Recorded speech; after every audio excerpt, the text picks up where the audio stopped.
मन्वन्तराणि सर्वाणि त्वयोक्तानि श्रुतानि मे वीर्याण्यनन्तवीर्यस्य हरेस्तत्र कृतानि च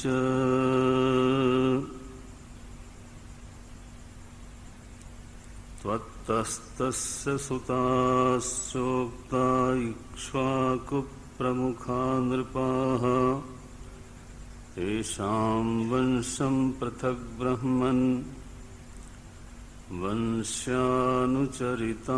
च कीर्तयस्व महाभाग नित्यं शुश्रूषतां हि नः।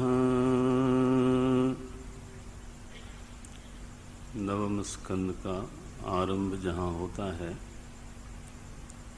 वहाँ पर महाराज परीक्षित ये जिज्ञासा व्यक्त करते हैं, हे प्रभु, जो सूर्य वंश है, अभी तक आपने स्वयंभू मनु का वंश बताया, अभी आप सूर्य वंश के बारे में मैं कुछ जानना चाहता हूँ। आप कृपा करके तो उस वंश का उपदेश, उस वंश का विस्तार से हमें उपदेश करिए। सुखदेव जी महाराज कहते हैं, विस्तार से तो इसका उपदेश क्या होगा। जो प्रमुख प्रमुख लोग हैं इस वंश में, मैं उनके बारे में थोड़ा बोलता हूँ। तो फिर से नवम स्कंद में वंश चर्चा आरंभ होती है। ये सभी लोग भक्त हैं, भगवान के भक्त हैं, मर्यादा में रहने वाले लोग हैं। इनके जरिए धर्म की संस्थापना हुई थी। इसलिए भागवत में मनवंतर कथा, ये जो प्रकरण आता है, इसमें मनु के अधिकार काल में जो बड़े बड़े धर्मात्मा हुए उनका उल्लेख होता है। तो भारतीय समाज में, भारतीय जीवन में जो जीवन मूल्य के स्रोत हैं, जहाँ से हम लोगों को जीवन मूल्य मिला है, पूरे भारत को, उसका सबसे बड़ा स्रोत श्रीमद् भागवत, रामायण, यही दो बड़े ग्रंथ हैं। वाल्मीकि रामायण हो चाहे रामचरितमानस, लेकिन जो जीवन मूल्यों का अभिसिंचन होता है इस देश में, वो अखबार से नहीं होता, वो टीवी चैनल से नहीं होता। हमारे देश के लोगों की एक भीतर बीज रूप से बैठी हुई कुछ मान्यताएं हैं, और उन्हीं मान्यताओं का जब विरोध होता है तो हमको विरोध लगता है, और उन्हीं मान्यताओं का जब कहीं परिपालन होता है तो हम प्रसन्न हो जाते हैं। जब रामायण सीरियल चला इस देश में, तो लोग कहते हैं कि ऐसा लगता था कि इस देश में कर्फ्यू लग गया, यानी सड़कें सूनी हो जाती थी, संसद का समय टलता था। और इतना नहीं, हिंदुओं के यहाँ भी, मुसलमानों के यहाँ। ऐसा कैसे संभव हुआ? क्योंकि वहाँ जो आचरण देखने को मिलता था, वहाँ जो व्यवहार, भाव, भंगिमा, संवाद, उठना बैठना, वहाँ जो देखने को मिलता था, वो हमारे मूलभूत मान्यताओं के अनुसार था, अपना लगता था। वो कहाँ से आई मान्यताएं? स्रोत क्या है? वो स्रोत यही है। और इसीलिए शास्त्रों में कोई राजवंश की चर्चा करने के लिए नहीं, शास्त्र को राजवंश की चर्चा से क्या अभिप्राय हो सकता है? राजवंश की चर्चा के लिए नहीं, लेकिन राजाओं के द्वारा परिपालित जो धर्म है, जो मर्यादा है, तो उसके लिए उनकी चर्चा होती है। एक तो रिकॉर्डेड हिस्ट्री है जिसको आप बोलते हो इतिहास, और एक हम लोग जो शब्द बोलते हैं वो है पौराणिक इतिहास। बेटा यहाँ से नहीं, पीछे बैठ जाओ चुपचाप। एक होता हमारा पौराणिक इतिहास। एकाग्रता भंग हो रही है, आप बैठ जाओ चुपचाप कहीं जहाँ बैठते हो, लोगों का ध्यान जाता है, ऐसे मत करो। आप जानते हो मन सबसे चंचल चीज है, और एक आदमी के इधर उधर होने से बड़ी मुश्किल में एकाग्र किया हुआ मन पता चला बिखर गया, तो मुख्य प्रयोजन जो है वो बिगड़ जाता है। तो मैं कह रहा था कि एक पौराणिक इतिहास होता है। आजकल जो अंग्रेजी में उसके लिए एक लोगों ने शब्द दिया है वो है मैथोलॉजी। दुस्साहस है ये ऐसा बोलना, यानी किसी को ये साहस नहीं करना चाहिए। सच में historians never says this way.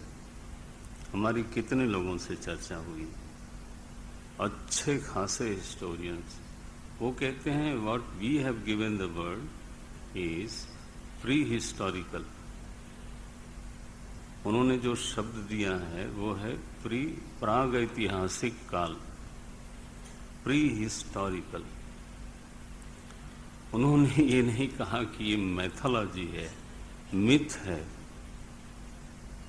Mythology शब्द तो बहुत ही बेकार का शब्द है, एंड इट इज कहना चाहिए कि it is attack, we should refuse it. लेकिन हम लोग भी बोलते जाते हैं। उसकी जगह पर जो एक शब्द है उसको तो हमें पकड़ लेना चाहिए। वो शब्द है पौराणिक इतिहास। इस देश का एक पौराणिक इतिहास है। आप इतिहास नहीं बोल सकते, इतना नहीं लगता है, मन नहीं होता है या साहस नहीं होता है, तो उसको पौराणिक इतिहास बोलिए। अगर कोई प्राग इतिहास मुझे याद है, मैं गाजियाबाद में मेरठ यूनिवर्सिटी के हेड ऑफ डिपार्टमेंट साहब से मैं बात कर रहा था। मैंने कहा इतिहास तो पहले की घटी घटनाओं को ही बोलते हैं, तो प्री को ही इतिहास बोलते हैं, आगामी को थोड़ा बोलते हैं। तो जो पहले हो गया है उसी को इतिहास, ऐसा पहले था, इसको बोलते हैं इतिहास। इसमें प्री लगाने की आपको क्या जरूरत है? नम्रता से बोले स्वामी जी, एक रिकॉर्डेड हिस्ट्री है और एक हम उसको रिकॉर्ड में नहीं ला पाते, तो भी उसको हम ये नहीं कहते हैं कि ये इतिहास नहीं है। तो जब तक हम रिसर्च न करें कैसे बोल सकते हैं? तो हम बोलते हैं प्री हिस्टोरिकल पीरियड। ठीक है,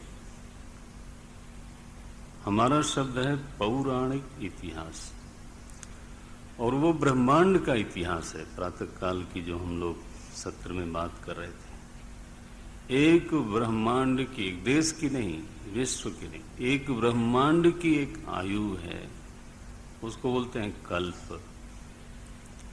उस एक कल्प में 14 मनु होते हैं। इनको मिला के करीब 1,000 चतुर्युगी बनती है। वहीं बैठ जाए, पीछे ही बैठ जाए, पीछे ही बैठ जाए, आगे।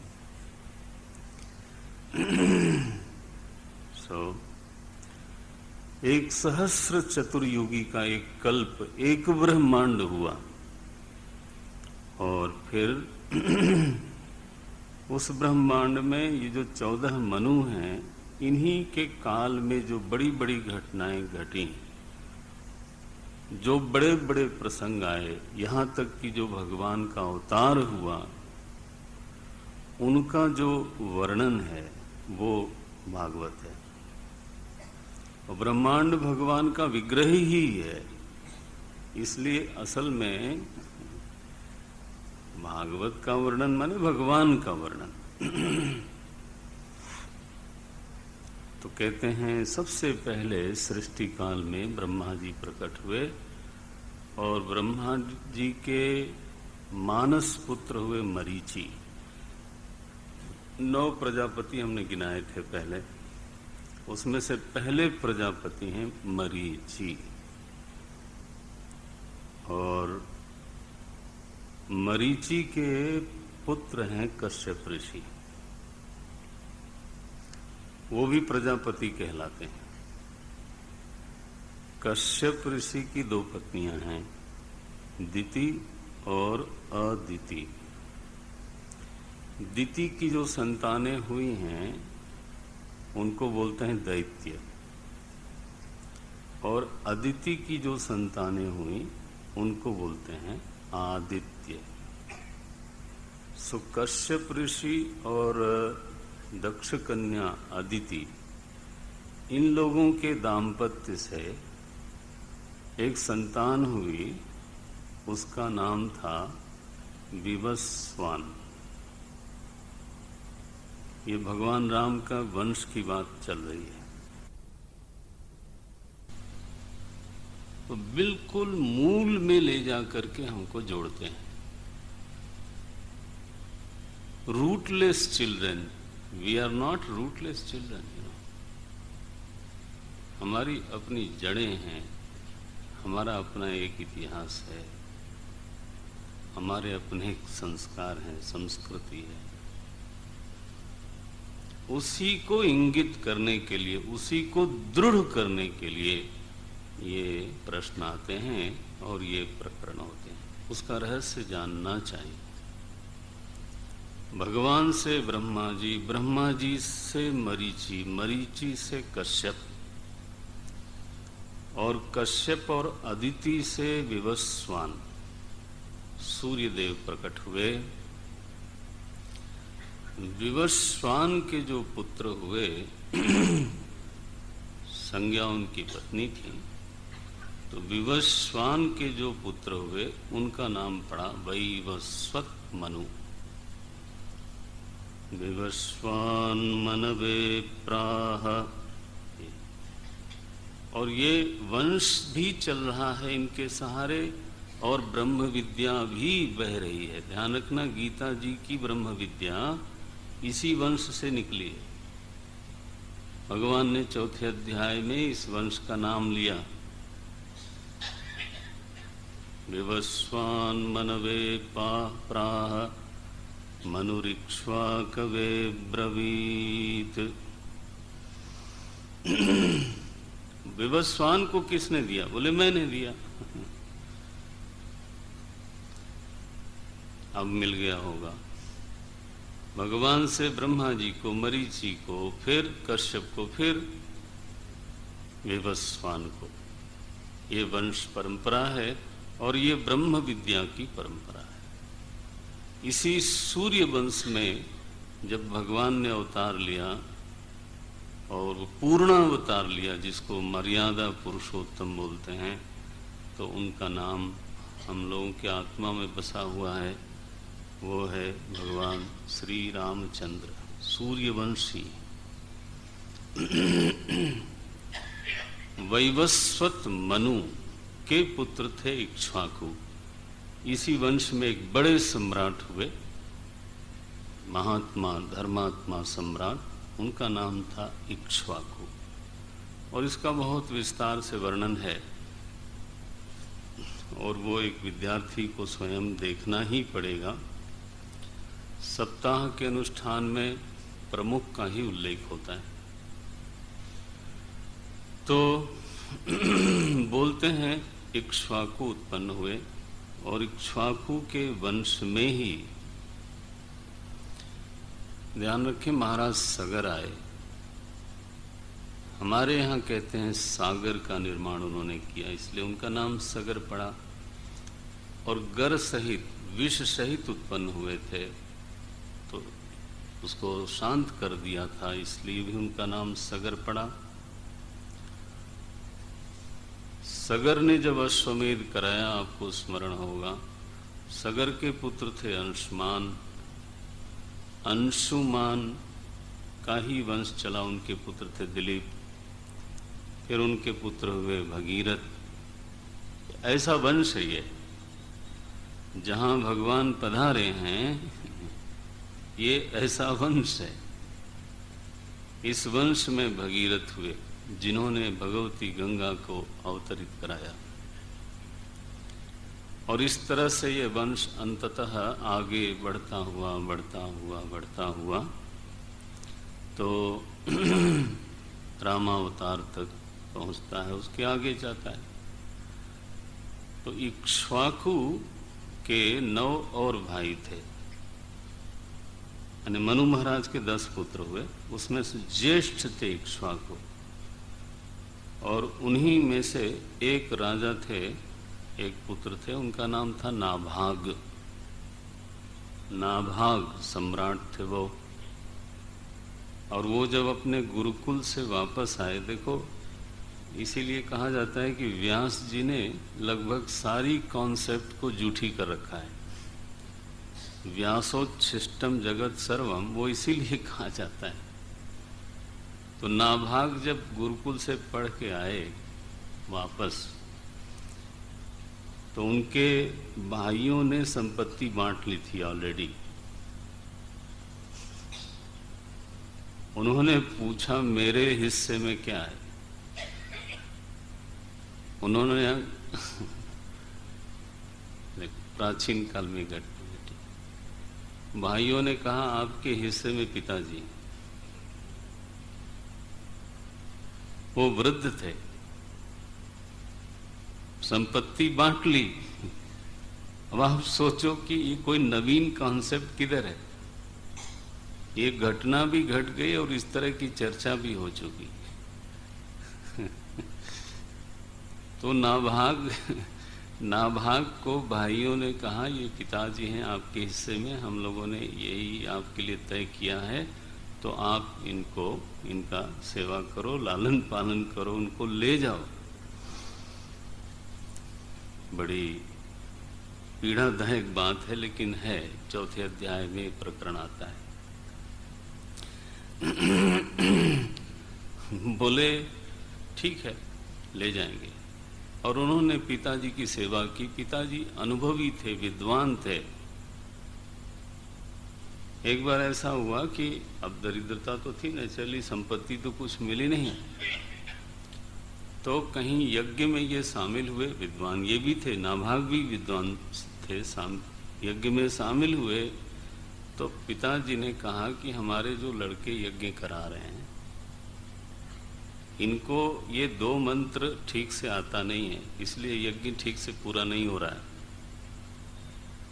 तो तुम ये मंत्र ध्यान से रख, इसको याद कर लो और वहां इस मंत्र का प्रयोग करो।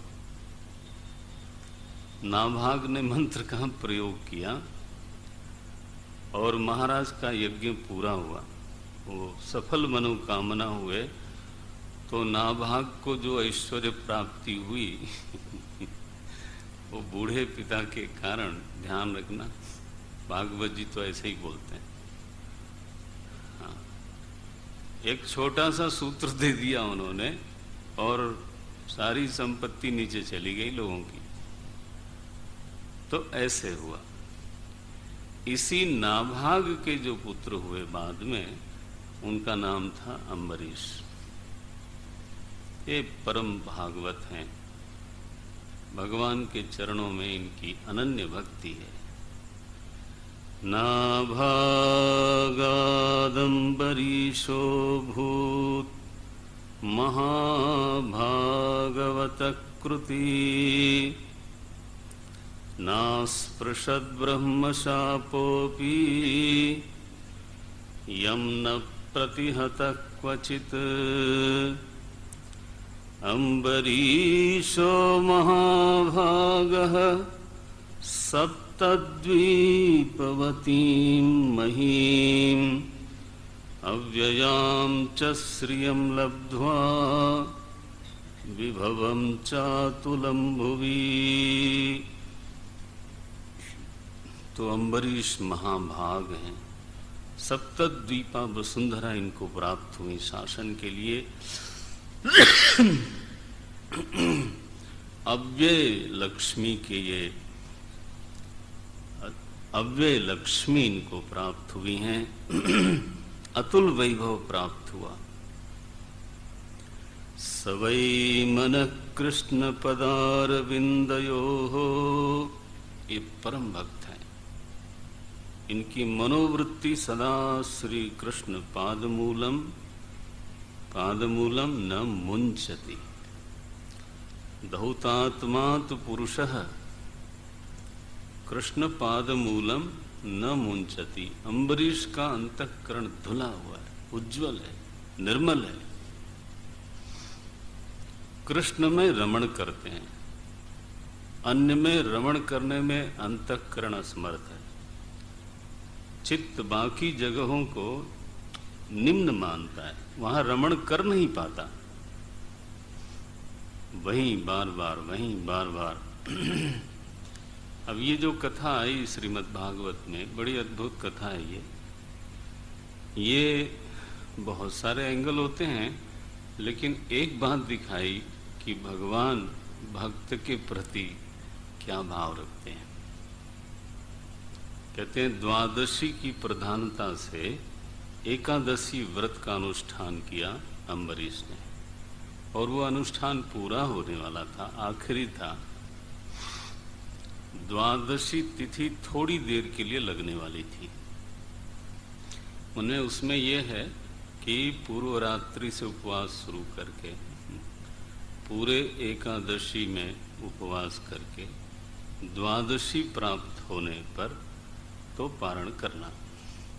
इसको बोलते हैं द्वादशी की प्रधानता से एकादशी व्रत का अनुष्ठान। और मान लो द्वादशी चली गई तो व्रत भंग होगा, तो अनुष्ठान भंग होगा।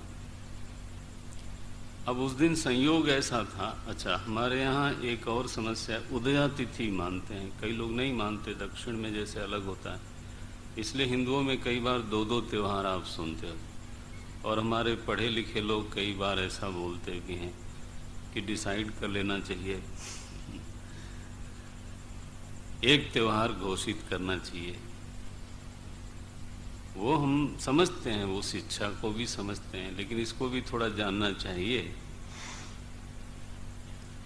असल में तिथि हमारी तारीख के अनुसार लगती नहीं।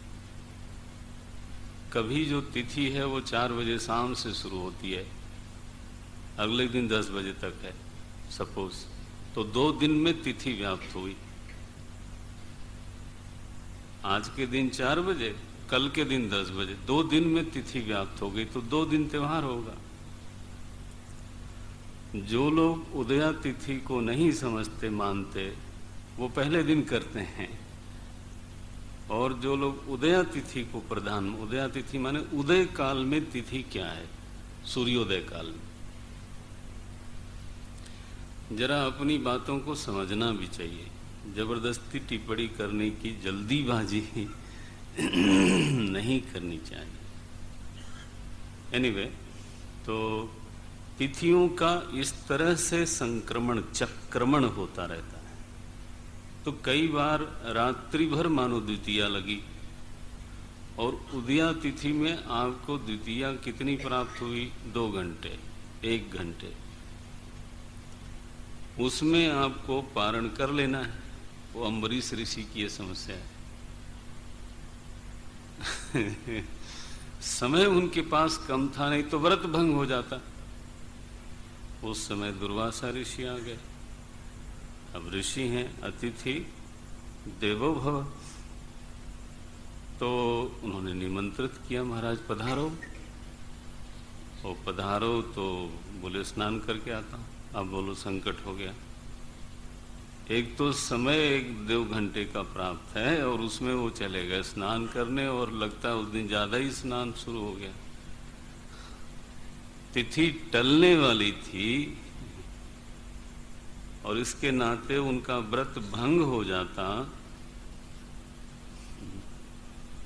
साल भर से अनुष्ठान चला आ रहा था, वो एक वजह से भंग हो जाता।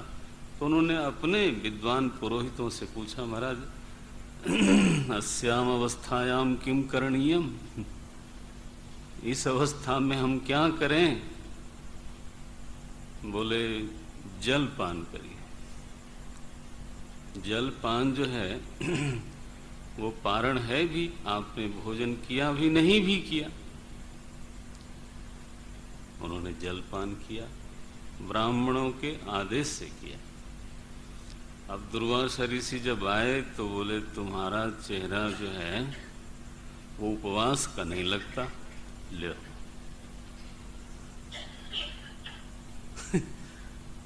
तुम्हारे भाई आप अगर खुद भी कभी कभी उपवास करते हो तो उपवास करने वाले का चेहरा दूर से ही दिखाई देता है। 3 बजे शाम हमेशा उसके चेहरे पे रहती है, और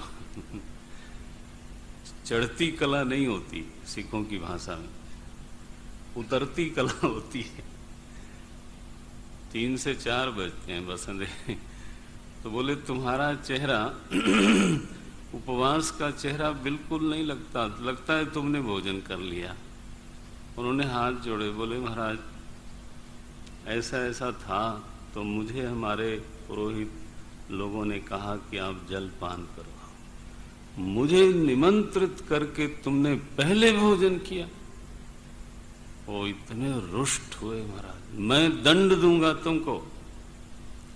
और उन्होंने जटा निकाल करके भूमि पर पटकी। एक कृत्या नाम की एक राक्षसी वहीं पर प्रकट हुई और वो दौड़ी अम्बरीश की ओर। कथा ये है कि भक्त की रक्षा में भगवान का चक्र, वहां अम्बरीश की रक्षा में भगवान का चक्र निरंतर सेवा में रहता था। सोचो, भगवान का चक्र उनकी सेवा में। कृत्या को तो उन्होंने काट डाला। अब दुर्वासा ऋषि के पीछे पड़ा हो। ये महाराज भागे, ब्रह्मा जी के पास गए, शिव जी, सबने बैठने को नहीं कहा। बोले महाराज यहां ना बैठो, हमारे ऊपर भी कहीं आ न जाए। तो ब्रह्मा जी, शिव जी, इंद्र सबके पास दुर्वासा ऋषि गए। भागते भागते ऋषि का क्या हाल हुआ होगा।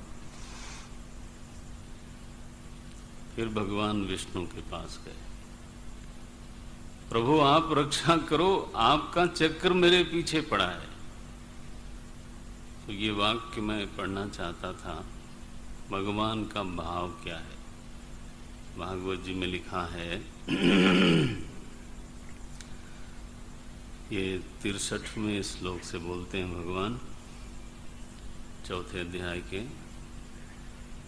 अहम भक्त पराधीनः। ये देखो भगवान बोलते हैं मैं पराधीन हूं। भगवान बोलते हैं अहम भक्त पराधीनः, अहम भक्त पराधीनः यस्वतंत्रैव द्विज साधुभिर्ग्रस्त हृदयः। क्या बात है, साधुओं ने मेरे हृदय पर कब्जा कर रखा है। साधुभिर्ग्रस्त हृदयः भक्तैर्भक्त जनप्रियः नाहमात्मानमाशासे मद्भक्तैर्साधुभिर्विना श्रियं चात्यान्तिकीं ब्रह्मन् येषां गतिरहं परा। वो तो केवल मेरे भरोसे पे रहते हैं। आप लोगों को तो बहुत चीजों का भरोसा है। भगवान बोलते हैं बैंक का भरोसा है, संबंधों का भरोसा है, फिक्स डिपॉजिट का भरोसा है। आप लोगों के चित्त को सहारा देने के लिए सैकड़ों चीजें हैं, तो आप थोड़े स्वस्थ से भासते हो। आप लोगों को इतनी ही चीजों का भरोसा है, उनको केवल मेरा भरोसा है। बोलते हैं ये शाम गति ही अहम परा, वो तो केवल मेरे भरोसे पर हैं, और मैं भी अगर छोड़ दूं तो कहां जाएंगे। इसलिए साधवो हृदयम मह्यम, ये भगवान बोलते हैं, भक्त मेरा हृदय है। दुर्वासा, इसको कभी भूलना मत। साधवो हृदयम मह्यम साधूनाम हृदयम त्वहम। और साधु से पूछा जाए तुम्हारे हृदय में कौन रहता है, वो कहता है और कोई तो है नहीं। वो जब अपने हृदय को ढूंढता है तो मैं मिलता हूं, और मैं जब अपने हृदय को ढूंढता हूं तो मेरा भक्त मिलता है। हृदय तो है ही नहीं। साधु में हृदयम मह्यम साधूनाम हृदयम त्वहम मदन्यते न जानन्ति। क्या बात, मेरे अलावा और किसी को जानते नहीं। अब भगवान क्या बोलेंगे, और उनके अलावा मैं किसी को नहीं जानता। सुन लो भैया, मदन्यते न जानन्ति नाहं तेभ्यो मनागपि। इसलिए सत्यम विधातुम, इसलिए उनके लिए अपनी प्रतिज्ञा तोड़ते हैं, इसलिए रथ हाँकते हैं, इसलिए जूठी पत्तल उठाते हैं। और मैं क्या बोलूं, आपको अटपटा न लगे तो, इसलिए उनके लिए झूठ बोलते हैं, और इसके लिए शकुनी को पराजित करते हैं। किसमें? कुटिलता में। शकुनी समझता था मेरे से बड़ा कोई कुटिल नहीं होगा, इधर कुटिल शिरोमणि बैठे। वाह! जिसकी कृपा से रण नदी सोत्तीर्णा, रण नदी कैवर्तक केशवः। और रण नदी कैसी थी आप समझते हो? महाभारत की रण नदी। भीष्म द्रोण तटा, ये दो तट हैं। भीष्म एक तरफ, द्रोण दूसरी तरफ। इतनी बड़ी नदी है, कौन पार करता है? दोनों परशुराम शिष्य हैं, दोनों अजेय हैं, और भीष्म तो इच्छा मृत्यु का कवच लेके चल रहे हैं। भीष्म द्रोण तटा जयद्रथ जला, ऐसी है वो नदी। दुर्योधनावर्तिनी, कैसा है वो श्लोक? है नहीं? सोत्तीर्णा, वो रण नदी पार कर गए पांडव, अपने बूते पर नहीं, क्योंकि साधु में हृदय। वो मेरे अलावा किसी को जानते नहीं, मैं उनके अलावा किसी को जानता नहीं। दुर्वासा ऋषि, आप गलत जगह पे आ गए हो। ये अम्बरीश की कथा में अब तक हम भक्त के भाव को देख रहे थे ना, कभी भगवान के भाव को भी देखिए। मदन्यते न जानन्ति नाहं तेभ्यो मनागपि मत्सेवया प्रतीतं च सालोक्यादिचतुष्टयं नेच्छन्ति। ये तो कुछ भी नहीं चाहते ना लोग। मयि निर्बद्ध हृदयाः, हृदय बंध गया है उनका मेरे साथ, उनको तो साधु बोलते हैं। मयि निर्बद्ध हृदयाः साधवः समदर्शनाः वशीकुर्वन्ति मां भक्त्या।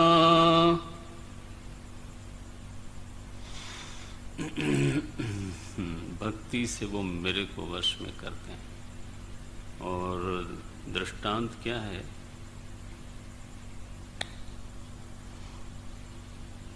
सावधान, दृष्टांत लिखा है। हो सकता है कोई दूसरे ढंग की भाषा बोले, लेकिन यहां लिखा है वशीकुर्वन्ति मां भक्त्या सत्स्त्रियः। जैसे सत्स्त्री सती अपनी सेवा, अपनी निष्ठा, अपनी भक्ति से पति को वश में करती है, वैसे साधु में मुझे वश में रखता है। लेकिन ध्यान रखना, पुरुष लोग भी सुन लें, सत स्त्रिय के आगे लिखा है सतपति। केवल दुष्ट पति नहीं। भागवत भगवान है तो उनको बहुत सावधानी से देखना चाहिए। तेनेयं वाङ्मयी मूर्तिः प्रत्यक्षा वर्तते हरेः। ये तो विग्रह है भगवान का। सत्स्त्रिय बोलते हैं। सत्स्त्रिय सत्पतिम यथा। इसलिए दुर्वासा ऋषि मैं आपको बताता हूं उपाय, मेरे पास मत आओ। आपने अपराध किया है किसका? अम्बरीश का, और आप क्षमा मांगते हो मेरे से, ये गलत बात है। आप सड़क पर किसी का अपमान करो, घर आकर के अपने किसी क्षमा मांगो, ये तो नहीं चलेगा। आप जाओ वहीं पर। दुर्वासा ऋषि भागे हुए आए अम्बरीश के पास और लिखा है तत्पादौ दुखितः अग्रहीत। दुर्वासा ऋषि अम्बरीश के चरण पकड़ते हैं। अम्बरीश बोले महाराज आप क्या करते हो? मैं तो आपकी अभी तक प्रतीक्षा कर रहा हूं, मैंने भोजन नहीं किया, मैंने केवल व्रत अनुष्ठान बचाने के लिए जलपान किया था, अभी तक तो मैं प्रतीक्षा कर रहा हूं, आप भोजन करो तो फिर मैं। ये मर्यादा है अम्बरीश की। ऐसे इस वंश में एक सम्राट हुए महाराज अम्बरीश। इस वंश में भगवती भागीरथी को उतारने वाले लोग हुए, सागर बनाने वाले लोग हुए, देवताओं की सहायता करने वाले लोग हुए महाराज दशरथ। तुलसी बाबा ने लिखा सुरपति बसही बाह बल जाके। सुरपति बसही बाह बल जाके, जिसके भुजाओं के बल की छाया में इंद्र सुरक्षित रहते हैं, ऐसे महाराज दशरथ हैं। अर्ध सिंहासन सुरपति देही, आधे सिंहासन पर उनको बैठाते हैं, अलग आसन नहीं लगता महाराज दशरथ का। ऐसे वंश में, ऐसे परम यशस्वी वंश में भगवान श्री राम ने, परब्रह्म ने अवतार लिया। इन्हीं के वंश में एक राजा थे खट्वांग। देवताओं की सहायता के लिए गए थे। 2 घड़ी लोगों ने बताया कि अब आपका प्रारब्ध पूरा हो रहा है, केवल 2 घड़ी बचा है आपके पास। एकदम निवृत्त हुए। देखो कैसी ये आशा की बातें हैं। एकदम निवृत्त हुए और एकांत में गए, आसन से बैठे और जो अब तक का सुना हुआ था उसको चित्त में ले आते हैं, और चित्त ऐसा निर्मल है कि प्रभु के अलावा उसने सब चीजों को छोड़ दिया, 1 सेकंड में छोड़ दिया, 2 घड़ी में मुक्त हो गए थे। खटवांग का ये चरित्र है। उसी वंश में, सूर्य वंश में, रघु वंश में, रघु महाराज का चरित्र अद्भुत है। कालिदास लिखते हैं, रघुवंश महाकाव्य ग्रंथ, कालिदास लिखते हैं महाराज रघु कर कैसे लेते थे, टैक्स कैसे लेते थे। बोले कर ऐसे लेते थे जैसे सूर्य जलाशय से, समुद्र से तो जल लेता है, जब लेता है किसी को पता नहीं लगता। These are the classics and it is yours. कहां मिलता है ऐसा दृष्टांत? सबसे एक जैसा कर नहीं लेते। समुद्र से कितना पानी लेंगे, जलाशय से कितना लेंगे, कुएं से कितना लेंगे।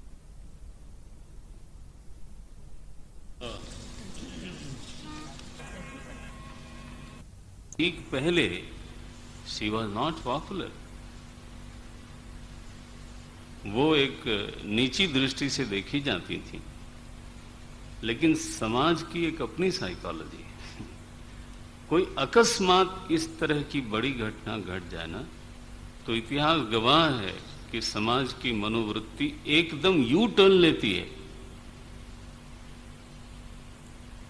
माता जानकी जी के बारे में अपयश हुआ, और हम कोई बहुत अच्छे नहीं हैं। हमारी लड़की या हमारे घर की कोई स्त्री का अपहरण हो जाए और 6 महीने कहीं रहे, तो आप कोई बहुत ज़्यादा श्रेष्ठ नहीं हो, अपने दिल पे हाथ रख के देख लेना, आप बल्कि उससे ज़्यादा कंडम हो।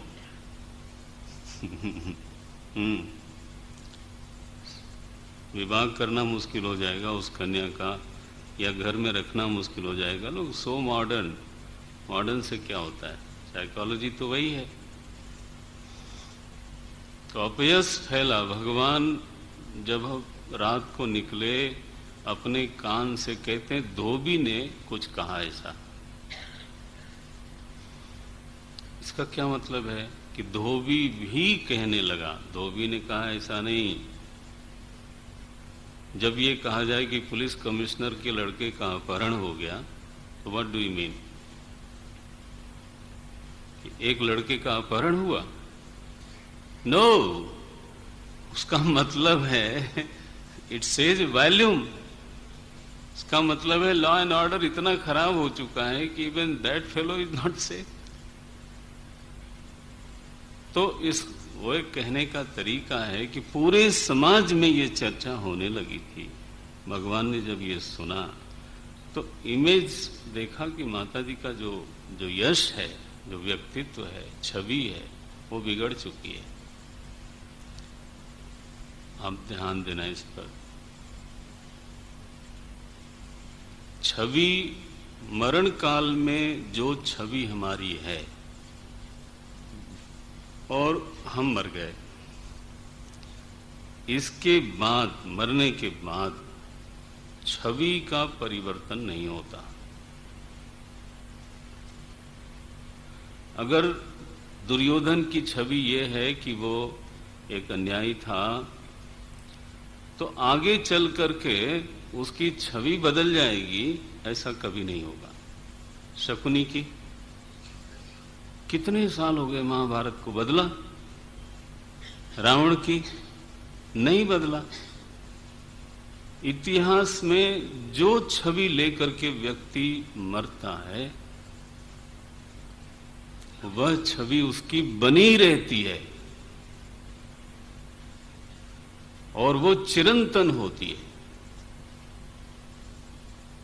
पति का धर्म क्या है? पत्नी का पालन पोषण करना, उसकी मर्यादा, उसकी इज्जत वो भी देखना है, उसी का धर्म है वो। भगवान राम को चिंता होनी चाहिए थी और हुई कि इस छवि का सुधार कैसे किया जाए, how to repair the image. और संभवतः उन्होंने एक बहुत ड्रास्टिक कदम उठाया और परिणाम तो वाजिब मिला जो वो चाहते थे। जब उन्होंने निर्णय लिया वनवास का, लक्ष्मण जी को कहा जाओ, तो जैसे ये निर्णय फैला अयोध्या में, जो लोग ये बातें करते थे वही सब लोग पलट गए। सब लोगों ने कहना शुरू किया राम गलत कर रहे हैं, राम गलत कर रहे हैं। राम जी पर यह आरोप लगा और आज तक आरोप लगता है कि उन्होंने जीवन में ये गलती करी। लेकिन ध्यान रखना, जानकी जी के बारे में अब कोई बात नहीं करता। He had achieved that what he wanted to achieve। एक एंगल है, आप कभी इस पर सोचिएगा। और एक पति का सबसे बड़ा धर्म निभाया उन्होंने। और मैं ऐसे जब सोचता हूं तो मुझे लगता है कि वो इतने प्रणम्य हैं कि he took the कलंक on himself forever। हमारे जैसे लोग उनको कटघरे में खड़ा करते हैं, इद्दी लोग जिनका खूब स्वयं कोई बहुत चरित्र नहीं है, हम लोग उनको कटघरे में खड़ा, और वो स्वीकार है उनको। परिणाम पर दृष्टि डालो, परिणाम क्या मिला।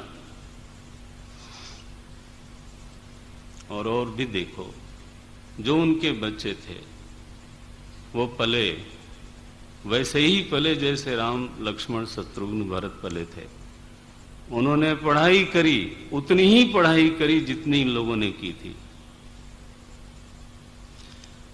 वो उतने ही बड़े धनुर्धर बने जितने ये लोग थे। बल्कि इसकी परीक्षा हुई तब जब अश्वमेध में अश्व को उन्होंने बांध लिया, उन्होंने सबको हराया। परिणाम क्या है? परिणाम क्या बोलता है? क्या वो गली के भिखारी बन गए? क्या उनके बच्चे पले नहीं?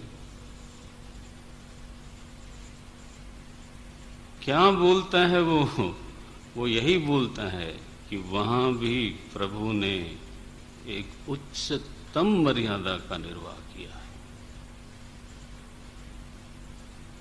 अगर वो मर्यादा पुरुषोत्तम है तो हर जगह है, एक पति के रूप में भी। थोड़ा सोचने का तरीका ठीक करना पड़ेगा, देखना पड़ेगा। सुरामावतार में बहुत सारी घटनाएं यहां बताई हैं, मैं उनको इन शब्दों से याद करके अब आगे बढ़ता हूं। नवम स्कंद पूरा होता है। नवम स्कंद पूरा करते समय चंद्रवंश का वर्णन है, और चंद्रवंश में ही आप जानते हैं भगवान श्री कृष्ण का, सूर्यवंश में भगवान राम का अवतार हुआ, तो चंद्रवंश में भगवान श्री कृष्ण का अवतार हुआ। महाराज परीक्षित प्रार्थना करते हैं, हे प्रभु, हे गुरु, हे महामुने, अवधूत शिरोमणे, अब आप हमको श्री कृष्ण की कथा बताओ। यदोश्च, दशम स्कंद में हम प्रवेश कर रहे हैं। अथ दशम स्कंधः अथ प्रथमोऽध्यायः। राजोवाच कथितो वंश विस्तारः भवता सोम सूर्ययोः राज्ञां चोभयवंश्यानां चरितं परमाद्भुतम् यदोश्च धर्मशीलस्य नितरां मुनिसत्तमा तत्रांशेनावतीर्णस्य विष्णोर्वीर्याणि संशनः यदुर्वंशे भगवान भूतभावनः कृतवान। बोलते हैं, हे प्रभु, अब यदुवंश में अवतार जो प्रभु का हुआ श्री कृष्ण परमात्मा का, तो उनके लीलाओं का, उनके चरित्रों का मैं अब पान करना चाहता हूँ। कृपा करके उनके अवतार की बात बताइए। सुखदेव जी महाराज बधाई करते हैं। सम्यक व्यवसिता बुद्धि बोले तुम्हारी बुद्धि बिल्कुल सही निश्चय कर रही है। कृष्ण के बारे में प्रश्न करने से 3 लोग शुद्ध हो जाते हैं। वासुदेव कथायां ते यज्जाता नैष्ठिकी रतिः वासुदेव कथा प्रश्नः पुरुषान् स्त्रीन् पुनातिः वक्तारम्, वक्ता को पवित्र करती है ये कथा। वक्तारम पृच्छकम से विह्वल हो गई। धर्म रक्षति, धर्म शब्द का अर्थ है धारणात् धर्म। धर्म रक्षति रक्षितः, यदि धर्म सुरक्षित है तो वही रक्षा करता है, और जब धर्म टूटने लगता है तो हाय हाय होती है। घर में अगर एक व्यक्ति अपने धर्म का भंग कर दे, पति धर्म का कोई निर्वाह न करे, अथवा पत्नी धर्म का निर्वाह न करे, देखो हाय हाय कैसी होती है। पुत्र धर्म का कोई निर्वाह न करे, फिर देखो क्या होता है घर में। लड़की कन्या धर्म का निर्वाह न करे, it is enough for heart attack. Yes, कितना टेंशन आपको होता है। एक यूनिट है ना परिवार, धर्म से धारणा होती है। धर्म रक्षति, इसको आप पूरी पृथ्वी पर लगाओ। जब लोग अपने अपने धर्म का पालन नहीं करते, तब घर में हाय हाय नहीं होती, पूरी पृथ्वी पर होने लगती है। एक अविश्वास का वातावरण है। सरकार में जो लोग हैं उन पर अविश्वास है, व्यापार में जो लोग हैं उन पर विश्वास है, अविश्वास है, माने हर आदमी पर अविश्वास है। ऐसी एक त्राही त्राही मची, शोषण है। धरती पर्वत के भार से विह्वल नहीं होती, लिखा है धरती धर्म शून्य लोगों के भार से विह्वल होती है। आप बोलो, समाज विह्वल होता है उन लोगों के कारण जो धर्म छोड़ करके व्यवहार करते हैं, एक दूसरे का शोषण करते हैं। अविश्वास इतना है जिसका हद नहीं। अभी कभी थोड़ा थोड़ा ट्रेलर मिलता रहता है हम लोगों को। एक आदमी ऐसा बोलता है, किसी के खिलाफ बोलते हैं, शायद एडवर्टीजमेंट चाहता होगा। लो, माने हमेशा जो बात हो रही है उस पर विश्वास नहीं। इसमें भी कोई चाल होगी, इसमें भी कोई चाल होगी, हर समय चाल दिखती। ये वातावरण ही जो है इस तरह का हो गया। ऐसे धरती पीड़िता हो गई, विह्वल हो गई जब भार से, और तब वो ब्रह्मा जी के पास जाती हैं कि प्रभु उद्धार करो, धर्म की संस्थापना करो। फिर से हम लौट के फिर से आएंगे इस प्रसंग पर। ब्रह्मा जी ने समझा और ये महसूस किया, अनुभव किया कि जिस तरह का धर्म बिगड़ा हुआ है ये मेरे संभालने से नहीं संभलेगा। तो उन्होंने प्रार्थना की, समष्टि प्रार्थना हुई है। वेदांत की भाषा बोलो तो समष्टि प्रार्थना की अपेक्षा से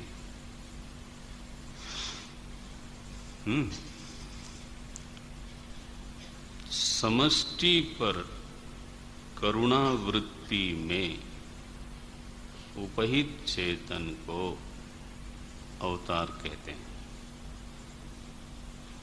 ठीक है, इस भाषा को भी कभी सुनना चाहिए। वो मेरी इधर की भाषा है। जो लोग गए हैं सिद्धबाड़ी कक्षा में बैठे हैं उनको मालूम है। परमात्मा बिना अपेक्षा के निर्गुण निष्क्रिय है, लेकिन अपेक्षा मिलने पर, संदर्भ मिलने पर वो अंतर्यामी है, वो उपद्रष्टा है, वो भर्ता है, वो भोक्ता है, वो महेश्वर है, वो महाकाल है, वो परम दयालु है। गोस्वामी जी ने लिखा, स्वयंवर में भगवान जब पधारे, भगवान एक ही थे। जोगिन परम तत्व में दिशा, जोगियों को तत्व दिखाई देते हैं और दुष्टों को महाकाल। वहां वर्णन किया, जाकी रही भावना जैसी, प्रभु मूरत देखी तिन तैसी। प्रभु बहुत तरह के नहीं हैं, संदर्भ अलग अलग होते हैं। अवतार का संदर्भ क्या है? समष्टि हृदय में जब पुकार होए, समष्टि हृदय में जब आवाहन हो, प्रभु आओ। समष्टि हृदय बोलता हो, आओ पधारो, आपके बिना नहीं चलता अब। तो समष्टि प्रार्थना के संदर्भ में जो करुणा वृत्ति है ना,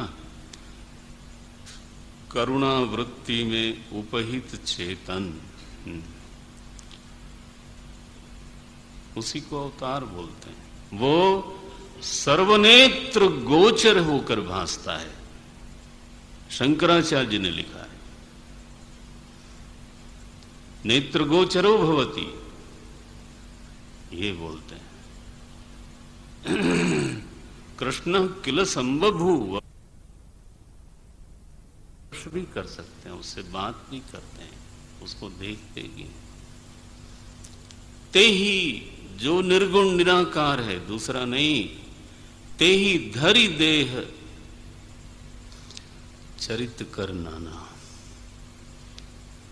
सो केवल भगतन हित लागी, परम कृपाल प्रणत अनुरागी। यह अवतार सनातन धर्म में आपको निवेदन करूं, विश्व के किसी धर्म में परमात्मा के अवतार को समझ नहीं पाए लोग। मैं ये नहीं कहता स्वीकार नहीं किया, तो समझेंगे तब तो स्वीकार करेंगे। भगवान को ये माना कि वो सृष्टि के लिए कंसर्न होता है, इसलिए कभी पैगंबर भेजता है। कंसर्न नहीं होता तो क्यों भेजता? दूध भेजता है, लेकिन स्वयं किसी ने कहा अपने इकलौते बेटे को भेज दिया। आई डोंट नो, निराकार परमात्मा के इकलौते बेटे, how I don't know that. अरे आधे अधूरे से क्यों बात करते हो? परमात्मा को सीमित करते हो कि वो ये नहीं कर सकता। जीव स्वयं निराकार है, जीव का कोई आकार नहीं होता। जीव मनुष्य नहीं है, मनुष्य इस समय बना हुआ है। जीव पुरुष नहीं है, जीव स्त्री नहीं है, जीव पशु नहीं है, जीव देवता नहीं है। जीव स्वयं निराकार है, वो साकार बन के बैठा है। कोई 70 kg, कोई 80 kg, कोई 90। भगवान नहीं बन सकता।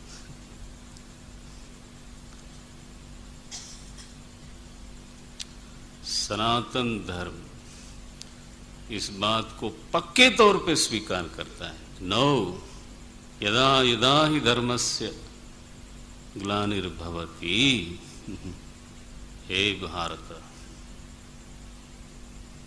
तदात्मानम् अहं सृजामि। किस लिए आते हो? फैक्ट्री लगाने के लिए नहीं। नो नो नो, धर्म संस्थापनार्थाय परित्राणाय साधूनां विनाशाय च दुष्कृताम्। धर्म संस्थापनार्थाय संभवामि, अहम संभवामि। कदा? युगे युगे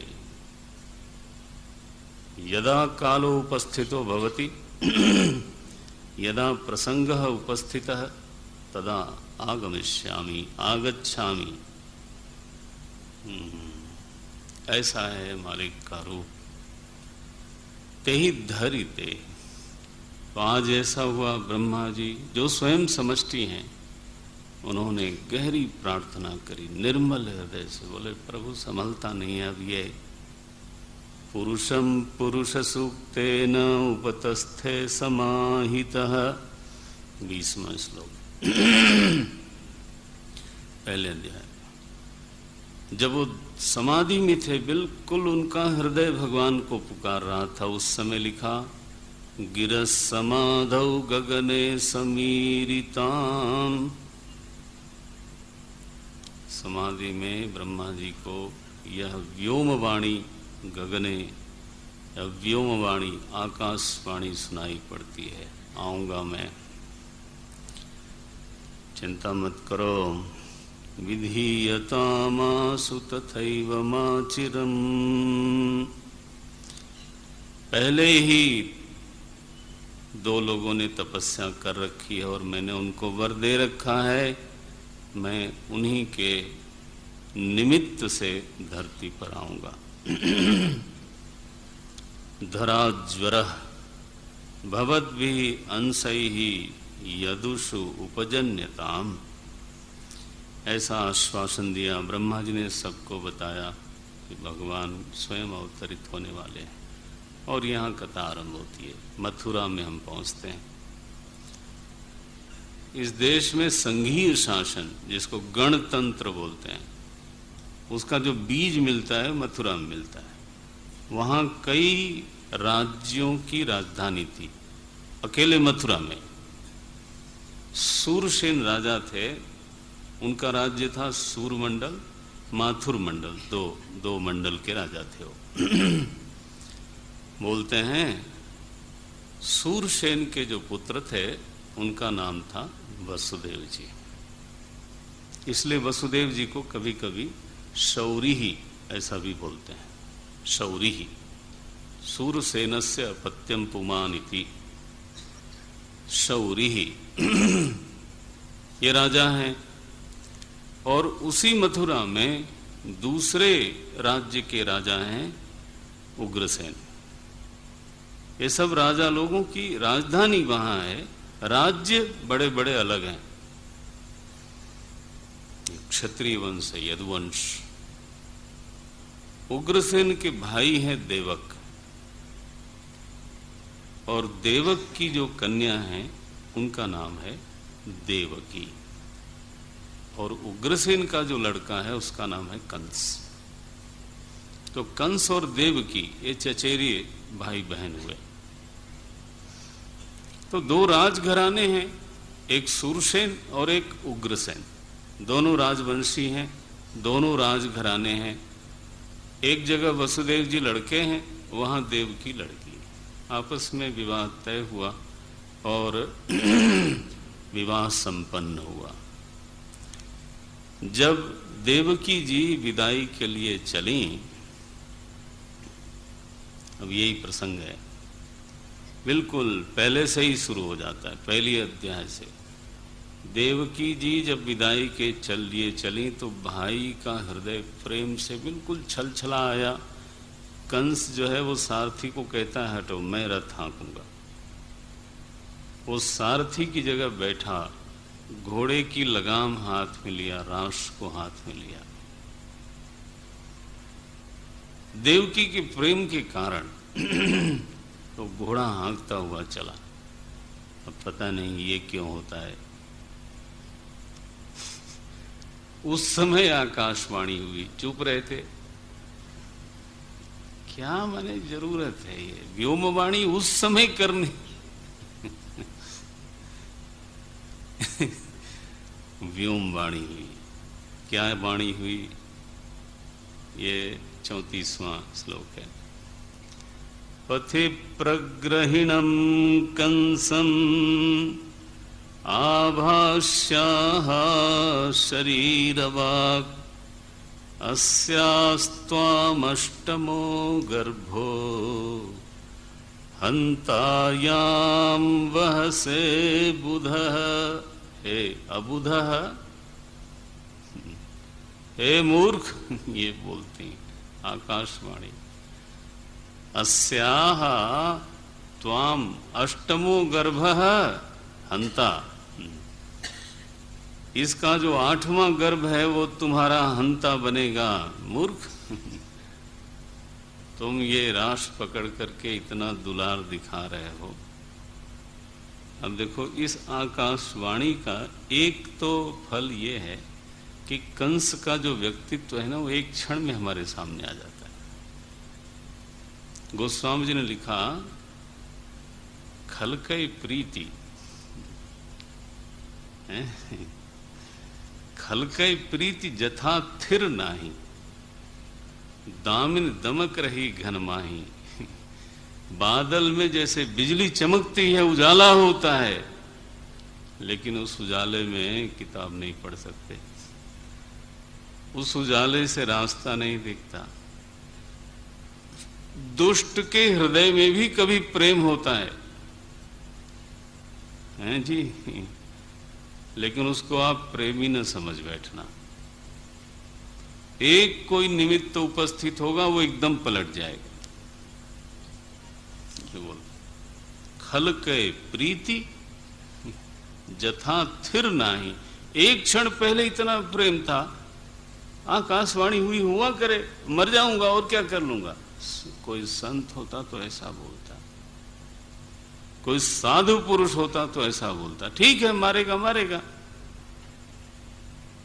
मरने का क्या भय है। तुम बहादुर बनते हो एक तरफ, और 1 मिनट में तुमने देवकी का बाल पकड़ लिया उसने। हंतुम आरब्ध, ये लिखा, तलवार निकाली। अब देखो, पति हैं वसुदेव जी, उनका कर्तव्य है रक्षा करना। पहले उसको समझाते हैं, वो मानता नहीं। कितना कष्ट होगा वसुदेव जी को। बोलते हैं, वीर शिरोमणे, आप सज्जन हो, दिल पर पत्थर रख करके ये बोलना है। लेकिन वसुदेव जी कहते हैं, ये समय निकाल लेना चाहिए, इस समय इसका दिमाग खराब हुआ है, इसको टाल दो किसी तरह से, देवकी को बचाओ। और अगर ये नहीं मानता है तो फिर लड़ेंगे, हम चाहे भले मर जाएं। ये भी तय था। लेकिन साम के बाद जो पहली नीति है वो है दाम।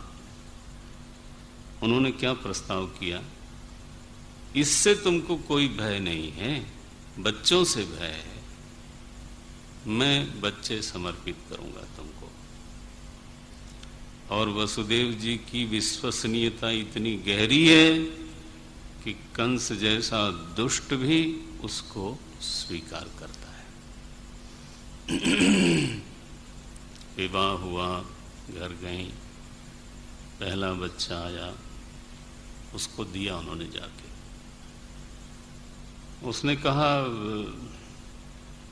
इससे मुझे कोई भय नहीं, ले जाओ ले जाओ। वसुदेव जी ने उसके इस उदारता से कुछ संतोष नहीं हुआ उनको, ना अभिनंदत। क्यों? ए पलटू है, 2 मिनट लगेंगे इसको।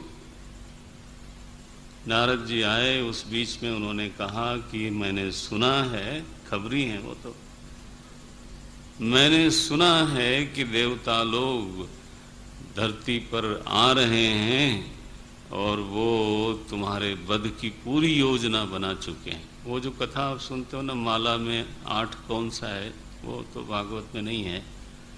भागवत में इस बात के लिए मार दिया कंस ने कि ये भी कोई न कोई देवता है, वो सारे देवता ही चले आ रहे हैं और सब तुम्हारे विरोधी हैं। तो बस उसने कहा मंगवाओ मंगवाओ। वो महाराज शिला पर पटक के उनका प्राणांत किया। ऐसे 6 बच्चों को मार दिया। 7वें में शेष भगवानों ने कहा, देखो कृष्ण मुझे जाने दो, मैं देखूं जरा वहां वातावरण क्या है। जब सब ठीक रहता है तो आप बड़े भाई बनते हो, ठीक है। रामावतार में आप बड़े भाई बने, वो ठीक है, लेकिन अभी मुझे जाने दो। भगवान ने माया को आदेश किया कि बलराम जी को देवकी माता के गर्भ से 7 महीने के थे, देवकी माता के गर्भ से निकाल करके जो दूसरी पत्नी है वसुदेव जी की, रोहिणी, जो नंद बाबा के यहाँ रहती थी, बोले उनके गर्भ में स्थापित करो, ये सेवा करो आप। वो उन्होंने किया महाराज। अब 8वां गर्भ बुला लेते हैं। भगवान के अवतार के कुछ क्षण बाकी हैं, तो आप लोग कुछ तैयारी भी कर लो। हम तब तक पाठ करते हैं। भगवान गर्भ में आए हैं। मुझे बहुत जलन होगी, आप मेरी ओर ही देखना।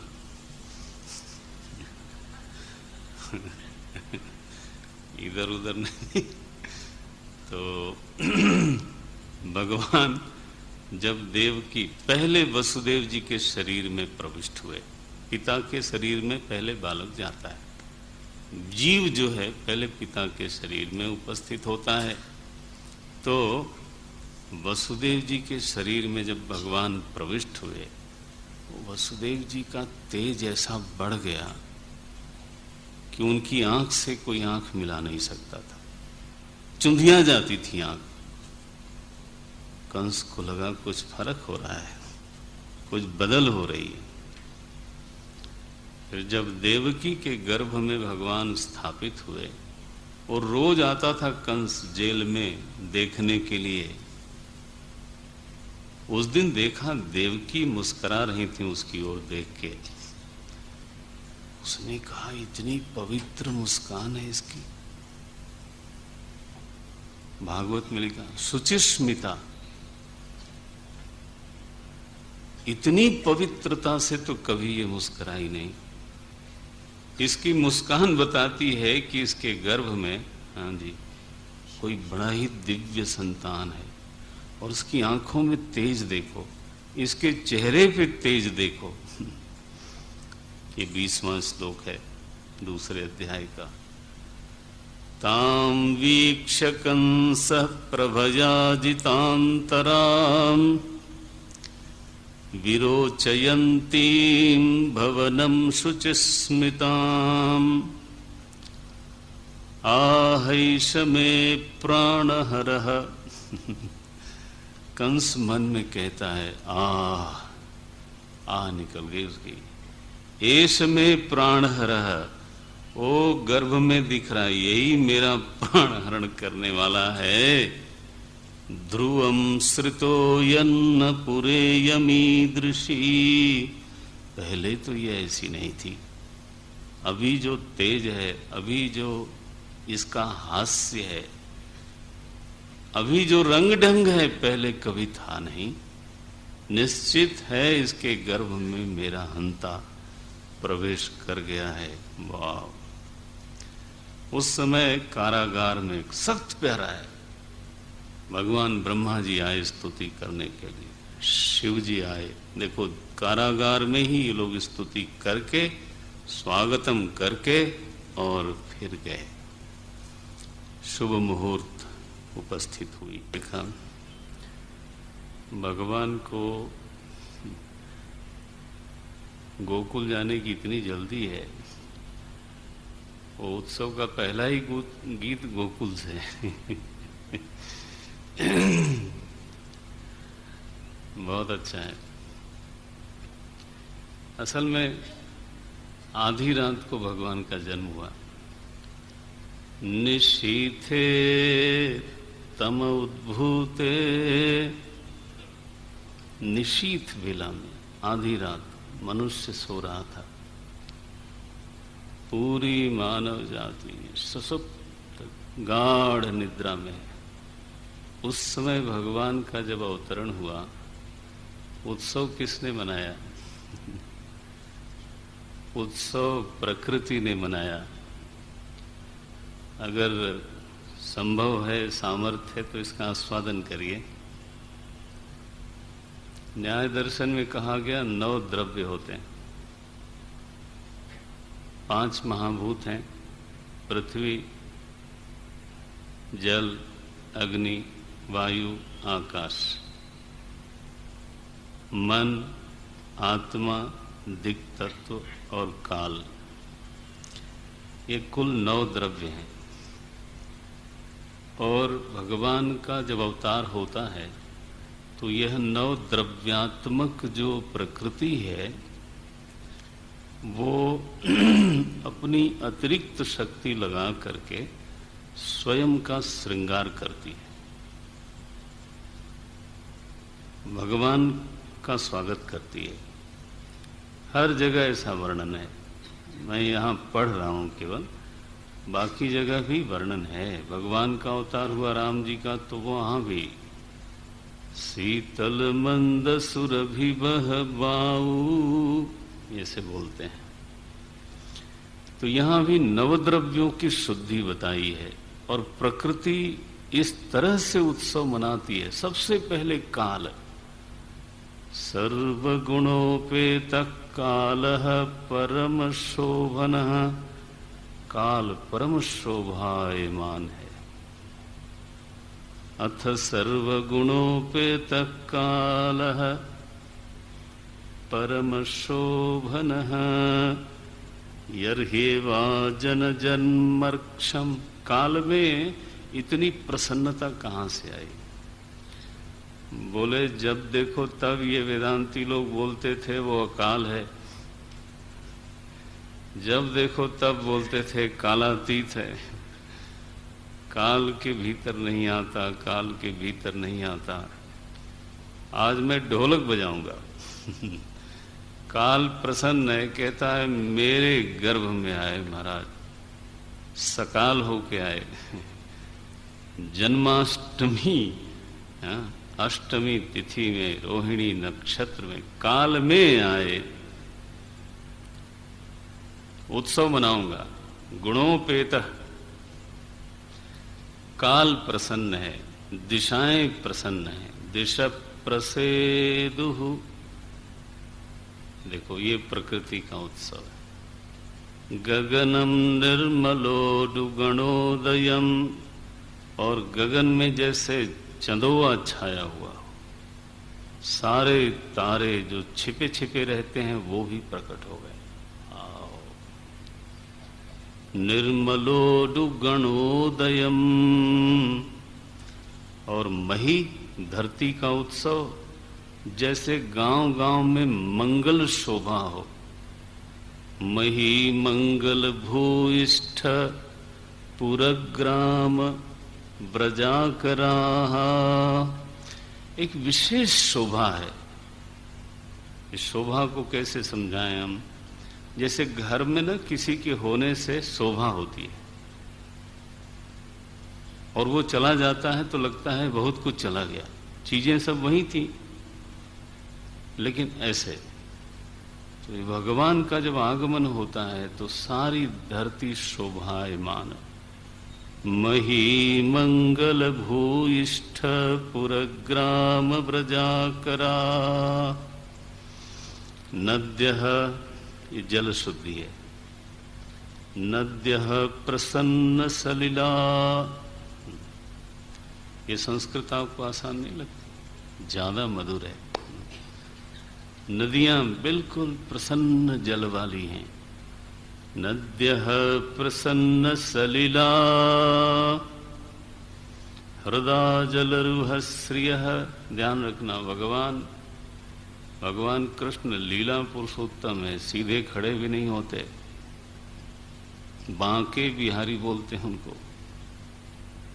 एक पांव उठा रहता, त्रिभंगी मुद्रा में टेढ़े रहते हैं महाराज। जन्म के दिन ही टेढ़ा हो गया। देखो, रात की बेला है और सरोवरों में कमल खिले, ये लिखा। हृदा जल रुहश्रिया, और केवल खिले नहीं हैं, द्विजालिकुल सन्नादः, भौरे नाद करते हैं, गुंजार करते हैं रात में। बोले तो क्या हुआ? प्रकृति ने कहा मनुष्य सोया हुआ है, हम लाओ उत्सव मनाते हैं। द्विजालिकुल सन्नादस्तव कावन राजयः, वायु की सिद्धि है। ववौ वायु सुख स्पर्शः, वायु बहती है, थपेड़े नहीं मारती। ववौ वायु सुख स्पर्श, सुख से स्पर्श करती हुई वायु निकलती है। कैसी है वो? पुण्य गंधवः, पवित्र गंध का संचार होता है। शुचः, वायु में संपूर्ण पवित्रता है, वायु की शुद्धि है। अग्नि की शुद्धि देखो। अग्नयश्च द्विजातीनां शांतास्तत्र समिन्धत, ऋषियों की यज्ञशालाओं में अग्नि जो शांत हो गई थी वो स्वतः प्रज्वलित हो गई। अब स्वाहा के स्वर गूंजेंगे। अब इस धराधाम पर वैदिक संस्कृति फिर से अपने पूर्ण वैभव के साथ प्रकट होने वाली है। तो समिन्धत, स्वयं अग्नि ज्वालाएं प्रज्वलित हुई। पांचों बात भूत की सिद्धि हो गई। अब मन की बात करते हैं। मनांस्यासन प्रसन्नानि साधूनाम, संत जनों के मन प्रसन्न है, बिना कारण के ही प्रसन्न है। लोग चहक रहे हैं, क्या हो गया? बोले आने वाले हैं इसलिए। मनांस्यासन प्रसन्नानि साधूनाम असुरद्रुहाम जायमाने। कौन जायमान है? जो कभी जन्म नहीं लेता। जायमाने अजने, देखो वेद में इसी तरह की भाषा लिखी है। ब्राह्मण लोग पुरुषोक्त पाठ करते हैं, आपका ध्यान वहां जाता होगा नहीं। अजायमानो बहुधा विजायते, अजायमानः है अजायमान, लेकिन बहुधा विजायते, ये वेद वाक्य ऋग्वेद में भी आता है, यजुर्वेद में भी आता है। तो बोलते हैं जायमाने अजने तस्मिन, देवलोक में पीटने से दुंदुभी बजती थी, आज नेदुः नेदुः दुंदुभयो दिवी, आत्मनेपद की धातु है। स्वयं दुंदुभियां बज गईं।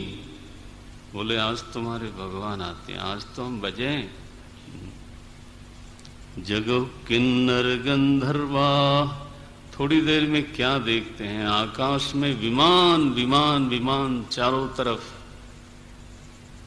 उसमें अप्सराएं हैं, उसमें गंधर्व हैं, उसमें वाद्य बजता है, रुनझुन, उसमें एक बड़ी ही मिठास के साथ नृत्य होता है। भगवान आने वाले अभी आए।